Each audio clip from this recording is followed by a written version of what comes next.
De Blandine Caron. Un très bon moment de lecture.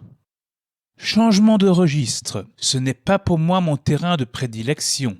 Science-fiction, la venue des extraterrestres, l'astronomie. Mais j'ai passé un excellent moment de lecture avec ce livre. L'auteur a su nous maintenir en haleine du début jusqu'à la fin.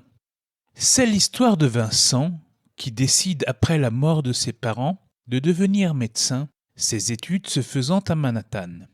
Mais le 11 avril, une gerbe d'explosion d'une violence inouïe est déclenchée, transformant le cœur de la ville en un gigantesque brasier. Il croit rêver, mais le spectacle est apocalyptique. Son ami de fac Dylan vient frapper à sa porte. L'hôpital les appelle en renfort. Ils essaient de s'y rendre, mais c'est le chaos dans la ville, pire que le 11 septembre. À la radio, ils annoncent que toutes les grandes villes sont touchées. Il faut évacuer en vitesse.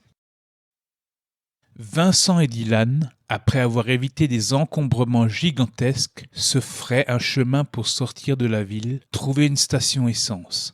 Chacun des deux étudiants essaieront de rentrer chez eux, dans leur famille.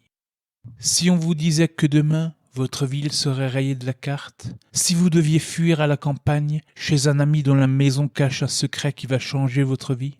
Pour Vincent, c'est arrivé en avril, le jour de sa rencontre avec Karine, chez les parents de Dylan. Karine veut rejoindre Sedona, mais d'énormes événements vont se trouver sur leur parcours. Je ne vais pas spoiler. Je vous confirme que ce livre se dévore, c'est le premier que je lis de cet auteur, j'attends le prochain avec plaisir.